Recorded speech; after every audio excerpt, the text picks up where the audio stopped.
Boa tarde, pessoal. Estamos aqui novamente juntos, né? Boa tarde.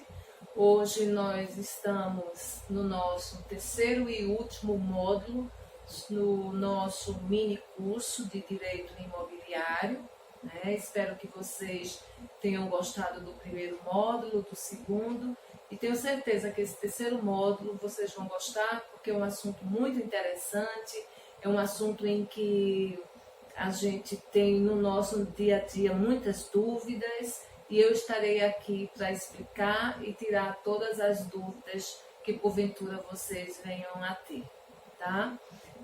Hoje o nosso terceiro e último módulo, ele vai tratar sobre os contratos imobiliários, tá? Por que a importância desses contratos imobiliários? Porque é o instrumento, tá? É o instrumento que vai fazer com que a gente possa levar a transação de aquisição da propriedade daquele imóvel ao registro imobiliário, né?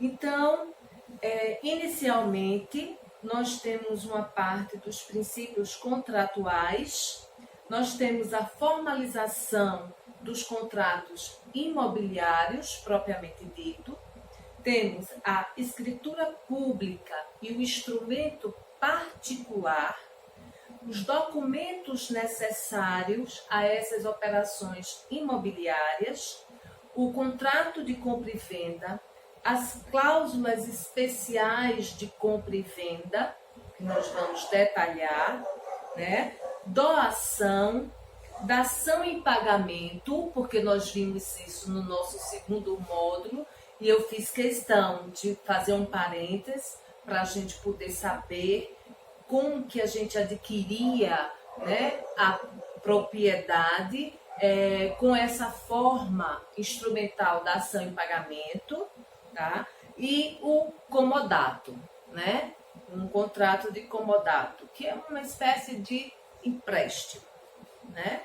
Então, seguindo, nós temos algumas características destes contratos imobiliários. São várias características, mas eu separei as mais relevantes para que a gente possa discutir aqui, tá? Eles têm por objeto exclusivo bens imóveis, mas podem conter outros pactos e obrigações de naturezas diversas, tá? Então, isso é uma das características. São de livre celebração por pessoas físicas ou jurídicas. O que é que a gente pode analisar diante disso? Que vai prevalecer o princípio consensual, tá? Vai ter o princípio da consensualidade, tá? Vai ser de uma forma da liberação da vontade de cada um, tá? Não é uma aquisição como a gente viu naquelas outras ações, com a forma de aquisição pela ação de uso capião, que a gente via que tinha emprego de força, que era turbado, que era esbulhado. Não.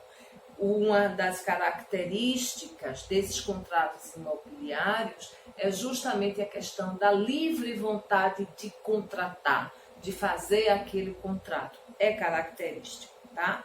São contratos típicos, com forma definida em lei, tá? Todos os contratos de aquisição da propriedade de maneira formal tem previsão legal, tem previsão na nossa legislação pátria, tá certo? E que também pode ser também contratos atípicos. Mas bem vai nos esclarecer o artigo 425 do Código Civil, tá? Que ele vai, o 425, que ele vai realmente nos dar uma abordagem mais clara desses contratos, tá? O 425 é lícito as partes, estipular contratos atípicos, observadas as normas gerais fixadas neste código, tá? Então, nós já podemos ver diante disso que nós temos alguns contratos de imobiliários, de aquisição de imóveis, que ele tem uma forma típica e tem uma forma atípica, uma forma não muito usual, tá? Eles podem ser de natureza de direito civil, de direito comercial ou de relação de consumo, tá? Os princípios contratuais que eu falei no início, tá? De uma forma, da forma de como se apresenta os contratos, nós temos um princípio, mas ele é muito relevante, que é o princípio do pacta sunt servanda. Pacta sunt servanda. O que vem a ser esse pacto sunt servanda? Este é o princípio fundamental que vincula, tá, aqueles que contratam, aquelas pessoas que entre si, elas, de maneira formal, elaboram, executam um contrato. O direito, no seu ordenamento jurídico, ele tem esse princípio do pacta sunt servanda, tá? Esses pactos, eles devem ser cumpridos e executados, levando em consideração as cláusulas ali estipuladas, com suas obrigações estabelecidas no competente instrumento, sendo o contrato a lei entre as partes. Então, vamos destrinchar isso rapidinho. O pacta sunt servanda significa dizer que duas pessoas, tá, resolvem contratar entre si, um vender o imóvel e o outro adquirir. Então, ali vai estar expressamente, de uma maneira formal, quem é o proprietário, tá? Vendedor, quem é a pessoa que vai adquirir, o comprador, o objeto, tá? A forma de pagamento, o valor. Então, tudo que está determinado em um certo contrato, tá? Nós vamos dizer que vai prevalecer o princípio do pacta sunt servanda. É tudo aquilo que é acordado entre as partes de livre vontade, da vontade entre aqueles que estão contratando, que estão realizando o negócio jurídico, tá? Então, nós vamos para os tipos básicos de contratos. São os tipos mais usuais, que comumente nós estamos fazendo uso desses contratos para a aquisição de um imóvel, de um bem imóvel, de um bem móvel, tá? Uma forma de adquirir legalmente aquele bem. Então, nós temos contrato de compra e venda, promessa de compra e venda com alienação fiduciária. Nós temos o contrato por doação, permuta, dação em pagamento, hipoteca, cessão de direitos hereditários, tá? Cessão de direito de posse e beneficiários e procuração em causa própria.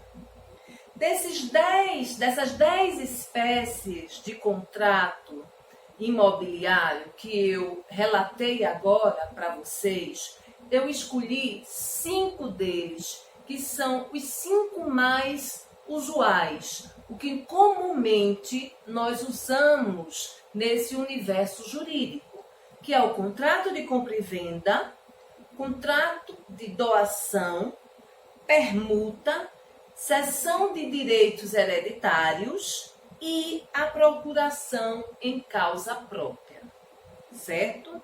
Vamos primeiro ver o que nós estamos acostumados no nosso dia a dia, que é o contrato de compra e venda. Como é que a gente conceitua o contrato de compra e venda? Pelo contrato de compra e venda, um dos contratantes se obriga a transferir o domínio de certa coisa ao outro e pagar-lhe certo preço em dinheiro. Esse conceito legal, ele está disposto no artigo 2002 do nosso Código Civil. Vejam uma curiosidade que nós temos na redação desse artigo, tá? Que conceitua o contrato de compra e venda, tá? É justamente na parte em que diz: um dos contratantes se obriga a transferir o domínio. Lembram no nosso primeiro módulo, quando nós conversamos sobre propriedade e posse, e eu falei para vocês que toda vez que vocês pensassem em propriedade, associasse a domínio. Propriedade é igual a domínio. Então, aqui nesse conceito, nós estamos vendo que quando você, enquanto proprietário, transfere aquele imóvel a uma outra pessoa, você também está transferindo o domínio, porque dizer que eu tenho propriedade sobre um imóvel significa dizer que eu tenho o domínio daquele imóvel. Vamos adiante ainda com alguns elementos essenciais que não podem deixar de faltar no contrato de compra e venda. O objeto, obviamente, que é o imóvel, preço e as condições. Esses três elementos são elementos essenciais, tá? Para dar validade a esse contrato de compra e venda. Mas também existem alguns requisitos neste contrato de compra e venda. Primeiro desses requisitos: legitimidade do proprietário vendedor e detentor do domínio. Eu tenho que apresentar algum documento que comprove que eu realmente sou proprietário daquele imóvel.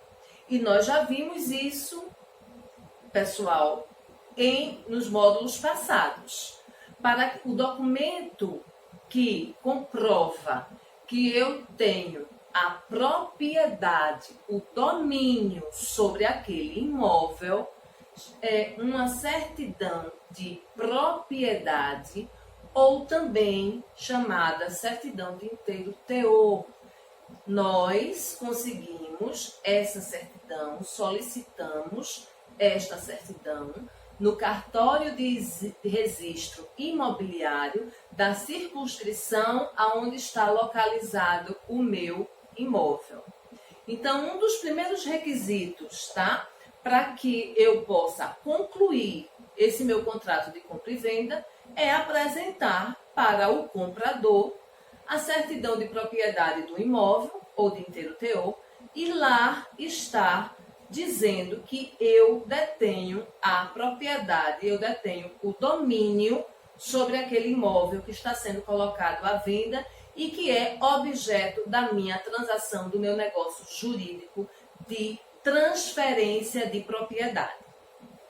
Um segundo requisito: descrição precisa do imóvel com sua matrícula no registro imobiliário.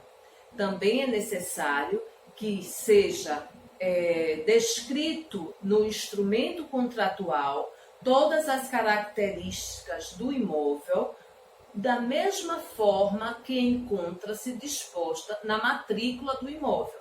Nos módulos passados, eu também conversei com vocês que a matrícula do imóvel é como se fosse a nossa certidão de nascimento. tá? Ela vai dizer, ela vai demonstrar todos os atos, todas as averbações, tudo que aconteceu desde a criação, desde o primeiro registro daquele imóvel no cartório imobiliário.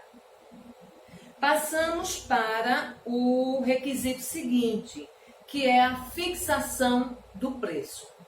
Tem que constar no instrumento de compra e venda, é necessário, é solicitado, é exigido pela lei que conste o valor da transação, tá? É requisito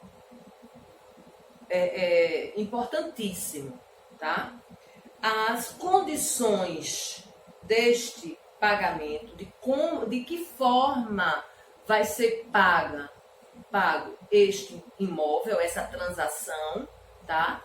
Vai ter o preço e de que forma, se vai ser à vista, se vai ser parcelado, se vai ser através do sistema financeiro de habitação, mas tem que estar determinado no instrumento contratual a forma de pagamento.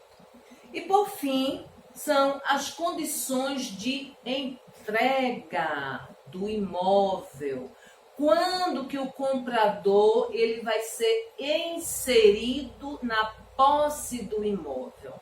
Aí vocês podem me perguntar, ô Diva, ele não está fazendo o contrato de aquisição, não é um contrato imobiliário? E por que é que ele tem que ser inserido na posse? Pessoal, relembrando mais uma vez, a propriedade, a transferência da propriedade, ela só se concretiza mediante o registro imobiliário. No momento em que eu estou fazendo ainda a contratação, realizando um negócio jurídico com um terceiro para transferir o meu imóvel, no momento em que assinamos o contrato, não existe a transferência da propriedade. Naquele momento, nós estamos acertando preço, forma de pagamento, apresentação dos impostos que vai ser cobrado, que é necessário por lei, né? E aí, o que é que vai acontecer? Eu tenho que dar um prazo para aquela pessoa que está adquirindo o meu imóvel para que ela seja emitida na posse. É a emissão dela na posse, tá? Então, isso também fica determinado porque eu estou adquirindo, Diva está adquirindo de João um apartamento.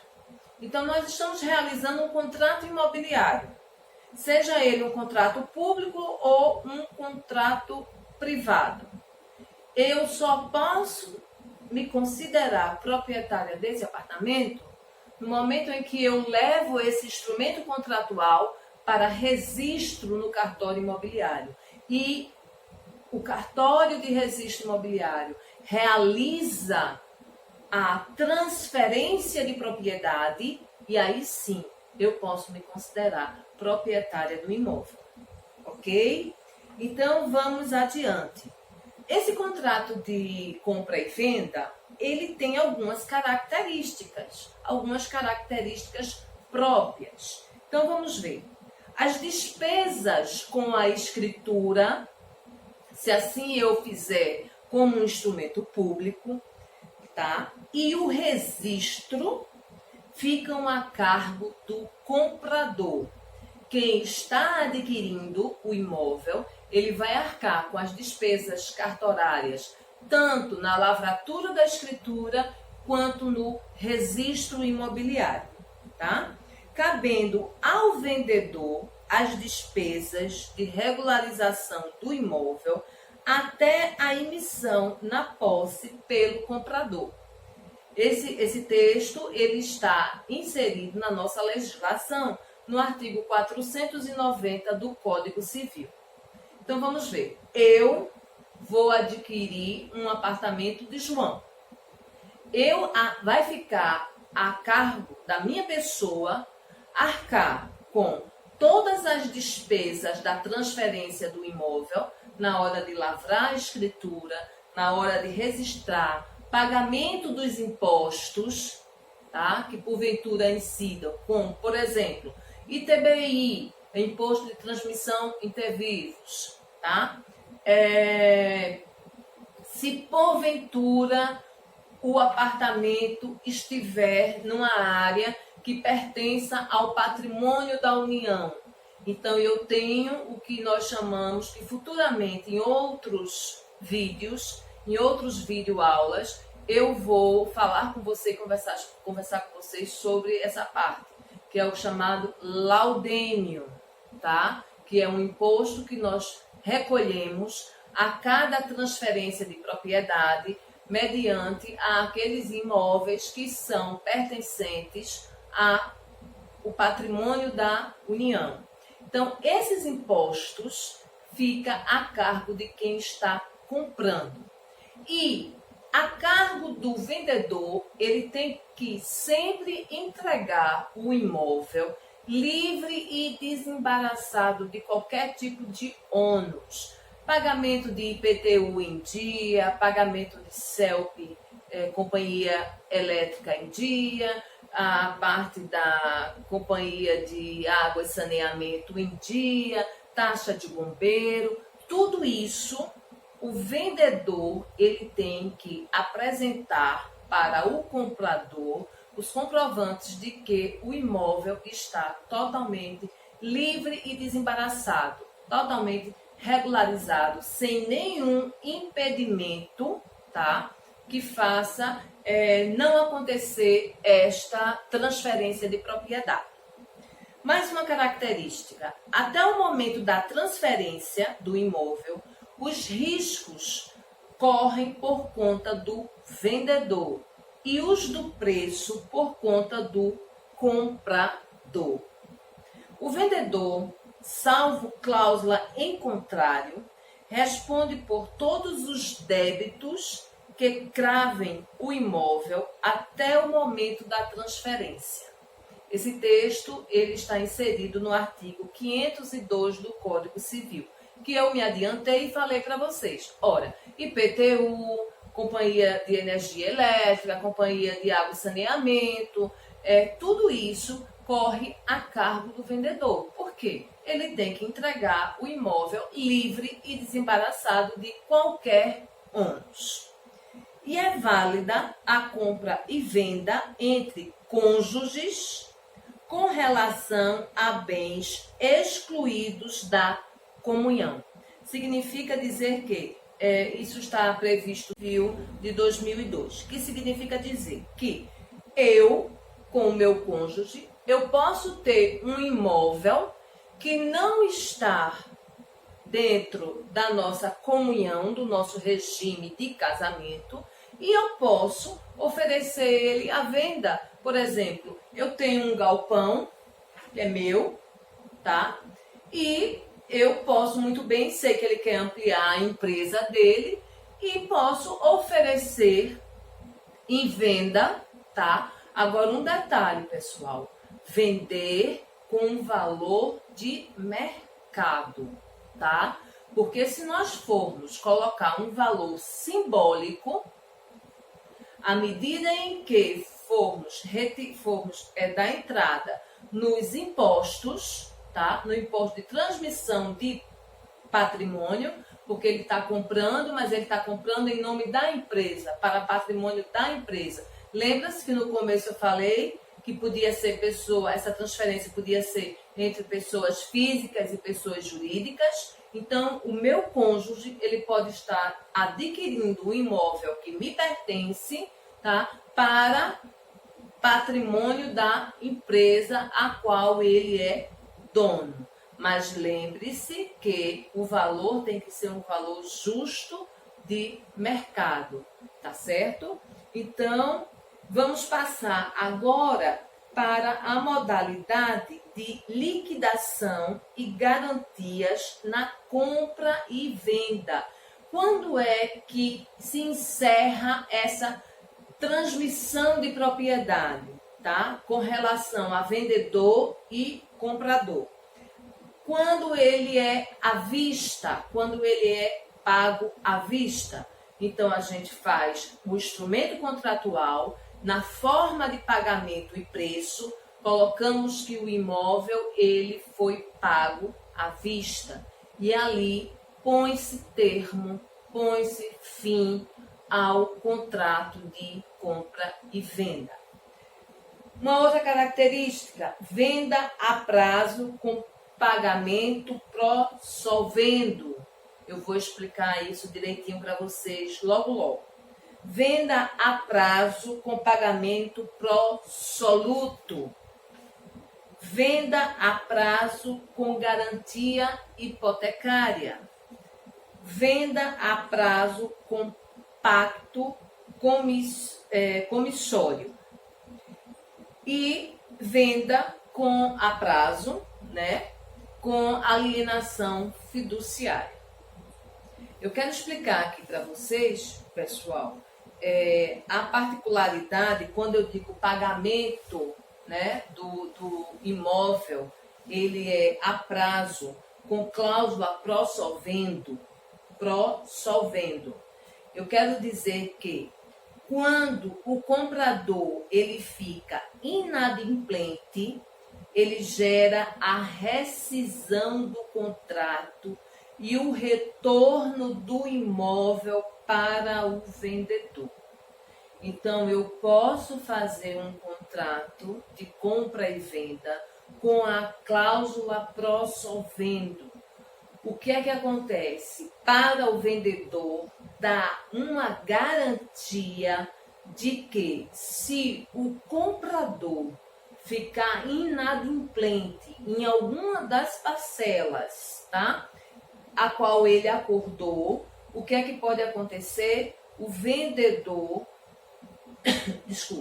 ele rescinde o contrato e o imóvel retorna para ele, tá? É uma forma de garantia dentro do contrato de compra e venda. E se acontecer de fazer um contrato de compra e venda que tenha cláusula pró-soluto, significa dizer que o contrato de compra e venda ele não será afetado pela inadimplência do comprador, tá? Cabendo ao vendedor executar a dívida. Então, vamos distinguir bem. Eu tenho um contrato de compra e venda que tem uma cláusula pró-solvendo. Isso aí significa dizer que no inadimplemento do comprador, o contrato está automaticamente rescindido e eu posso pegar a minha propriedade, o meu imóvel, a minha casa, meu apartamento de volta. Se eu coloco uma cláusula, um contrato de compra e venda que vai ser a prazo, mas com cláusula pró-soluto, significa que o contrato não é afetado e ao vendedor resta apenas executar a dívida. Certo? Bom, pessoal, esse foi o contrato de compra e venda, as características, as minúcias, as particularidades e as atenções que nós precisamos ter quando formos realizar esse tipo de aquisição de propriedade através dessa espécie de contrato imobiliário.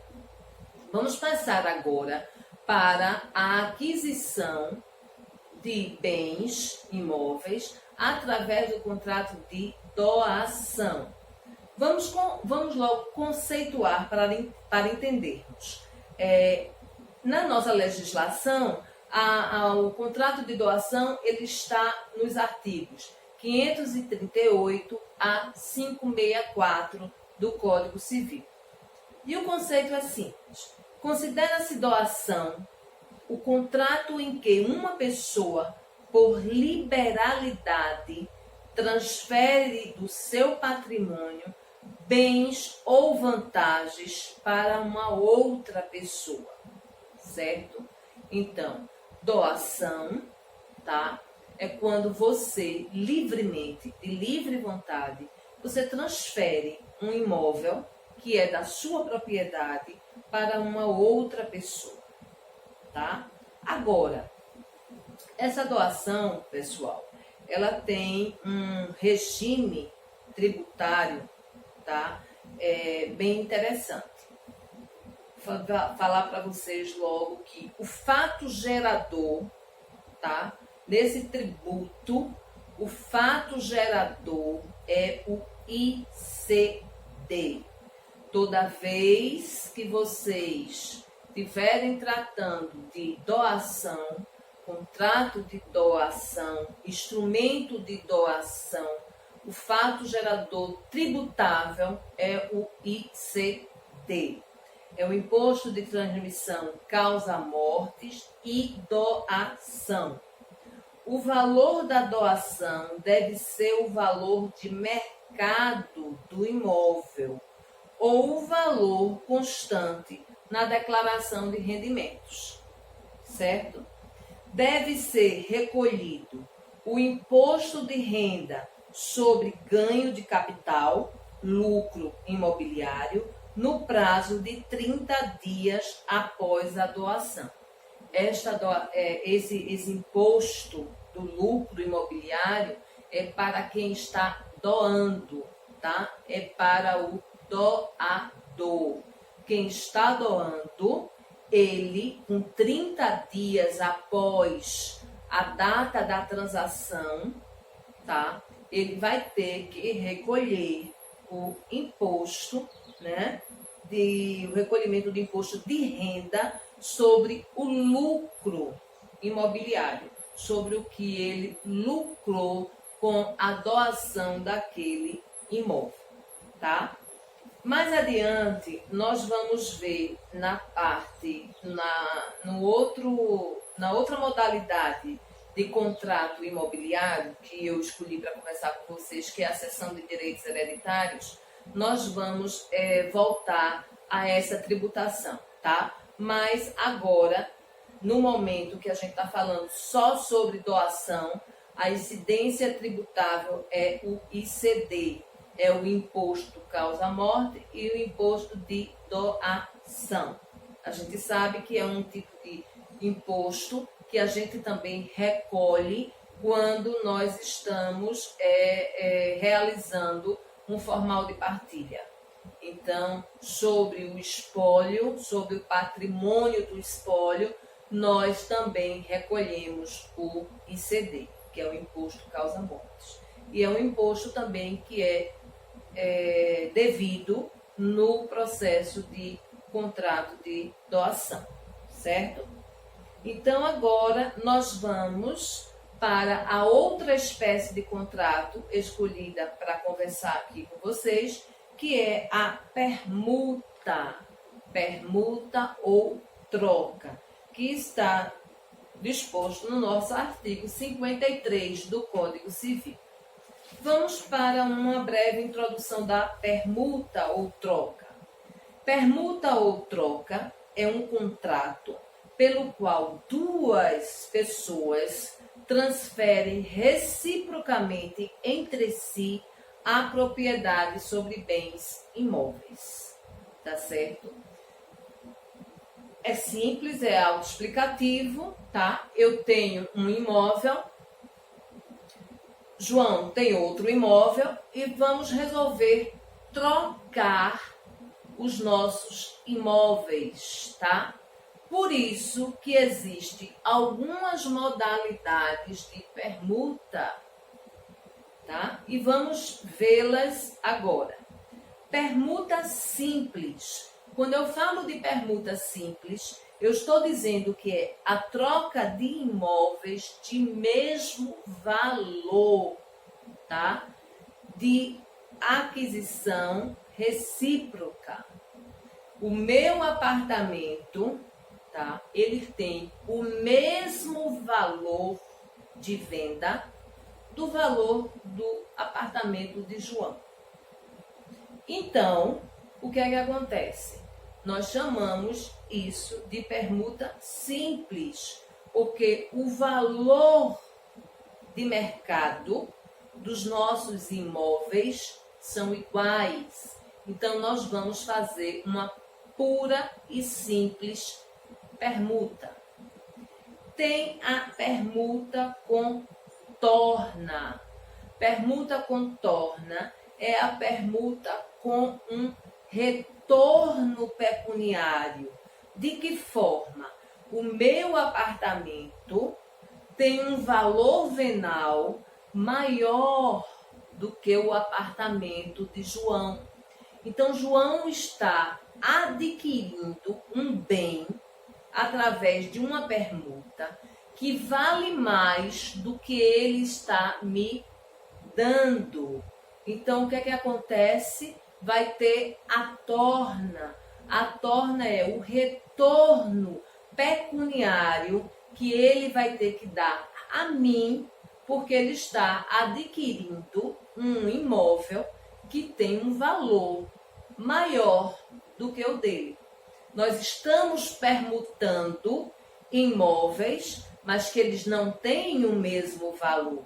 O meu tem um valor acima. Então, o que é que vai acontecer? Eu vou permutar com João, tá? Mas João vai ter que me dar um valor em troca, tá? Para poder essa permuta se equiparar.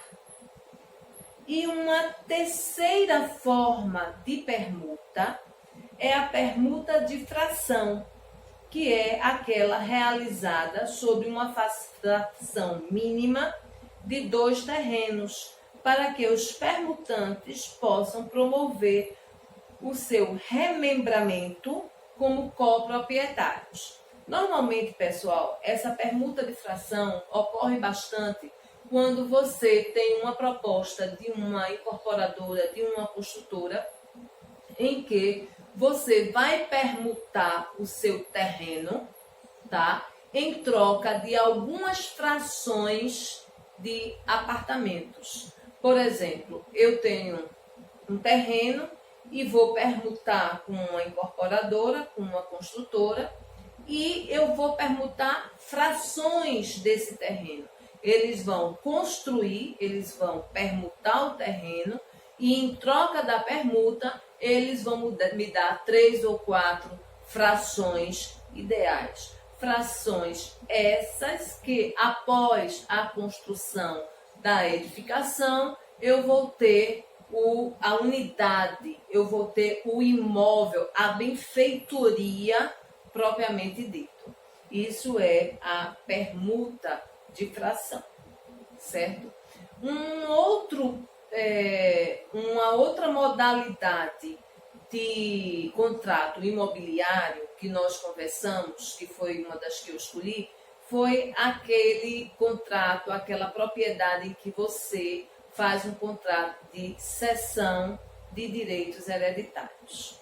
Como é que isso se processa, pessoal? É simples. O herdeiro, ele pode ceder sua herança total ou parcialmente, tá? De forma que o herdeiro, ele transfere o bem que lhe couber na herança, tá? Mas só que ele só pode fazer isso se for posterior à partilha e antes do término do inventário. Vamos destrinchar isso. Vamos ver as minúcias. Eu sou herdeiro de um patrimônio deixado por meu pai, tá? E onde tem casas, apartamentos, carros. E num dos apartamentos, no processo de inventário, ainda dentro do processo de inventário, aparece uma pessoa interessada em comprar certo apartamento que está inserido dentro do patrimônio do espólio. Nesse momento, eu não posso dispor daquele bem para poder fazer um contrato de cessão de direitos, porque eu ainda não sei quanto vai ser o meu quinhão.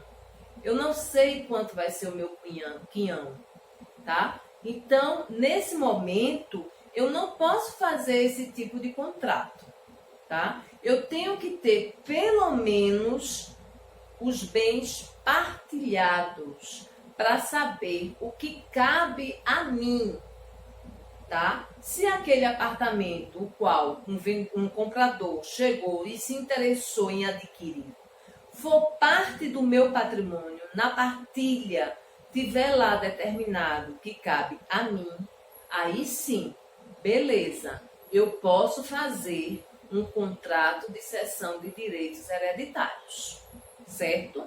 Antes mesmo de terminar o inventário. Houve a partilha, mas o inventário ainda está tramitando. Não há problema nenhum. Eu posso fazer uma escritura pública de cessão de direitos hereditários com relação àquele imóvel, tá? Deixar tudo pronto e quando concluir o inventário, tá? Aí aquela pessoa vai fazer toda a tramitação para a aquisição da propriedade no cartório de registro imobiliário, tá? Agora, tem eu queria abrir um parêntese, tá certo? E conversar com vocês uma minúcia, uma particularidade que esse contrato de cessão de direitos hereditários tem. Antes, se o herdeiro ele resolver vender, ceder, né? Na verdade, vender entre aspas, ele está cedendo os direitos dele, tá? Sobre um determinado imóvel, essa cessão, é lógico que ela é onerosa, tá? Mas o que é que vai acontecer? Eu só posso oferecer aquele imóvel em venda, embora ele esteja na partilha, mas eu só posso vender a um terceiro se primeiro eu oferecer aos outros herdeiros. É o que a gente chama de direito de preferência. Os outros herdeiros, eles têm a preferência de dizerem se querem ou não aquele bem que ficou para mim. Se os herdeiros não mostrarem nenhum interesse, tá, em adquirir aquele bem, aí sim eu posso realizar a cessão de direitos hereditários para uma terceira pessoa. Mas a lei, ela dá o direito de preferência para os outros herdeiros. Não sendo de interesse dos demais herdeiros, aí sim o processo de cessão, de venda, entre aspas, pode ser com um terceiro, tá certo? Uma observação importante que eu queria dizer para vocês era com relação aos impostos. Na cessão de direitos hereditários, tá? Para fazer a lavratura dessa escritura, tá? Com relação aos impostos, existe uma dupla tributação. Aí você vai me perguntar, mas como? Como é que vai ter uma dupla tributação? Pelo seguinte, quando você faz a partilha dos bens deixados por um espólio, você não tem que pagar o ICD, que é o Imposto Causa Mortes. Então, você, herdeiro, cabe a você pagar o Imposto Causa Mortes daquele bem, do patrimônio.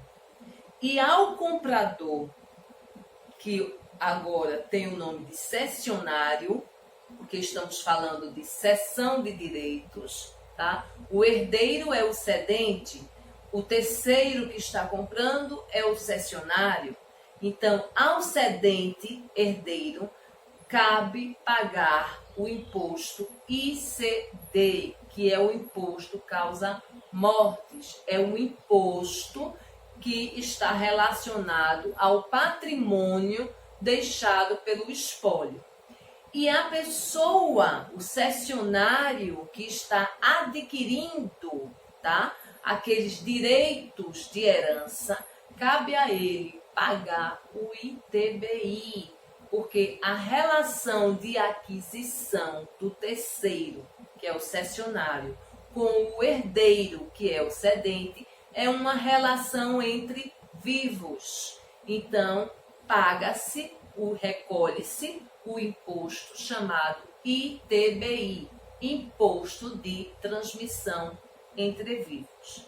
Essa é uma particularidade, pessoal, que nós, como operadores do direito, e assim que recebemos um cliente com um caso semelhante a esse que estamos conversando, nós temos que estar atento ao recolhimento desses tributos, certo? Então, vamos agora a passar para a nossa última modalidade de contrato, procuração em causa própria. O que é isso? A procuração em causa própria, ela está disposta na nossa legislação no artigo 685 do Código Civil, tá? Vamos fazer essa leitura? Vamos fazer rapidinho essa leitura do artigo 685.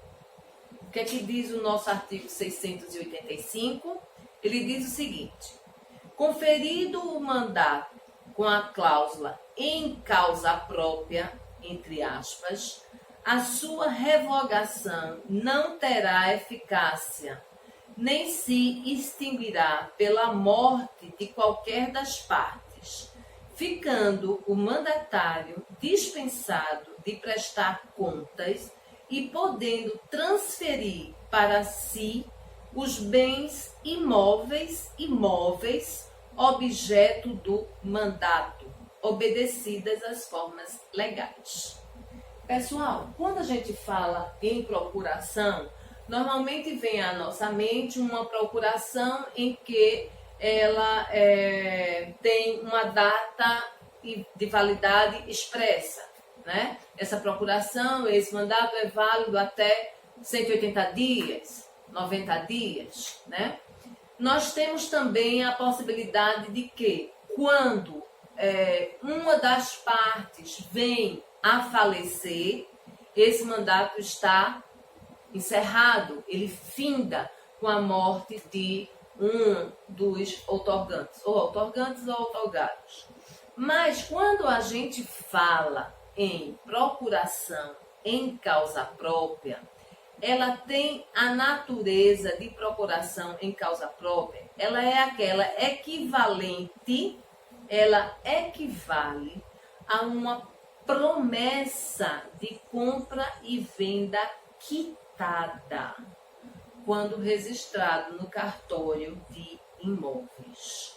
Então, o que é que acontece? Muitas vezes, pessoal, as pessoas, elas não têm, porque nós sabemos que existem valores, não só com relação à transferência, né, de propriedade, não só o valor do bem em si, tá, na transferência entre vendedor e comprador, mas também existe toda a parte de imposto, toda a parte de tributos que vão ser recolhidos, ITBI, se o terreno for pertencente à Marinha, vai ter que ter o laudêmio, né? Se porventura para o vendedor tem que estar com toda a parte da legalização relacionada aos imóveis, como IPTU, como Companhia de Energia Elétrica, bombeiro, então tudo isso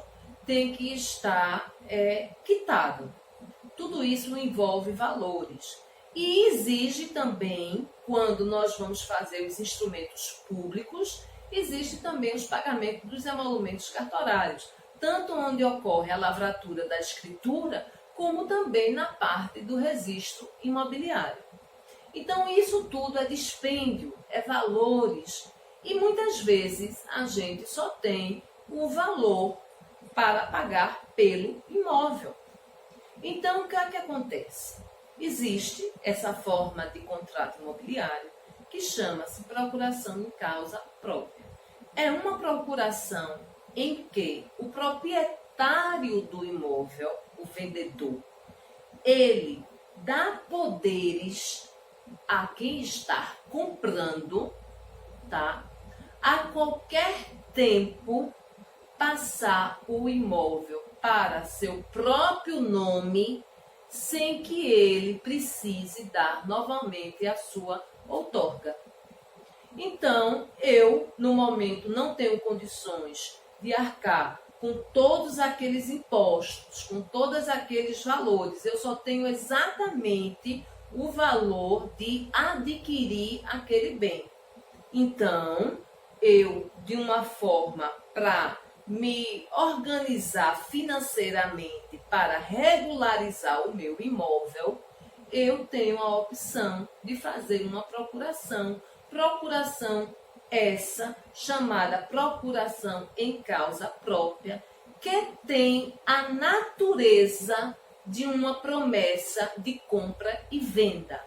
A natureza dessa procuração é a natureza de uma promessa de compra e venda, com um único detalhe, tá? Na hora em que eu for passar a escritura definitiva, for fazer a lavratura da escritura, se eu apenas fiz uma promessa de compra e venda e vou fazer um instrumento público, eu vou fazer a lavratura da escritura, eu vou ter que ter, a pessoa que me vendeu vai ter que estar presente para poder assinar conjuntamente comigo, na presença do tabelião ou do escrevente do cartório de notas, eu vou ter que ter a presença desse vendedor, tá? Já na opção de fazer uma procuração em causa própria, significa dizer que a qualquer momento em que eu vá lavrar a escritura definitiva, tá? Com relação àquela transferência de imóvel, tá? De propriedade, que não se concretizou ainda, tá? Tanto na promessa de compra e venda, como na procuração em causa própria, eu só vou ter efetivamente a propriedade quando eu levar o instrumento a um cartório de registro imobiliário. A diferença é que, com a procuração em causa própria, a qualquer tempo em que eu precise fazer a escritura definitiva, lavrar a escritura definitiva e levar ao registro imobiliário, eu não vou precisar mais que o vendedor assine a escritura definitiva. E também não vou correr o risco de que ele já tenha falecido ou que ele venha a desistir e revogar aquela procuração. Porque a procuração em causa própria, ela não se anula nem com a morte de uma das partes, nem muito menos ela se revoga por vontade de uma das partes. Então, pessoal, eu quero agradecer muito, tá? Quem está inscrito no meu canal, que está acompanhando esses mini cursos, né? Que eu estou proporcionando para as pessoas durante esse período tão difícil, esse período de quarentena, em que a gente já está cansado de assistir filme, de ver televisão. Então, assim, foi uma forma que eu encontrei de contribuir com o meu conhecimento. Então, e dizer a vocês, agradecer muito pelas diversas inscrições que eu já tenho no canal, tá? Que vocês deixem o like de vocês, de que gostei, Eu estou aberta a sugestões. Vocês podem mandar pelo meu WhatsApp 996129933, tá? DDD 81. Vocês podem mandar temas que vocês gostariam que fossem abordados, tá? A gente faz um estudo e coloca no canal. Fiquem à vontade. Eu estou muito feliz com esse projeto e espero que vocês estejam gostando, tá? Mais adiante, nas próximas publicações, nós vamos conversar sobre divórcios extrajudiciais, partilhas de bens, formal de partilha de bens extrajudicial. A gente vai conversar um papo bem legal sobre assuntos bem interessantes. Agradeço a vocês e até a próxima, pessoal. Obrigada.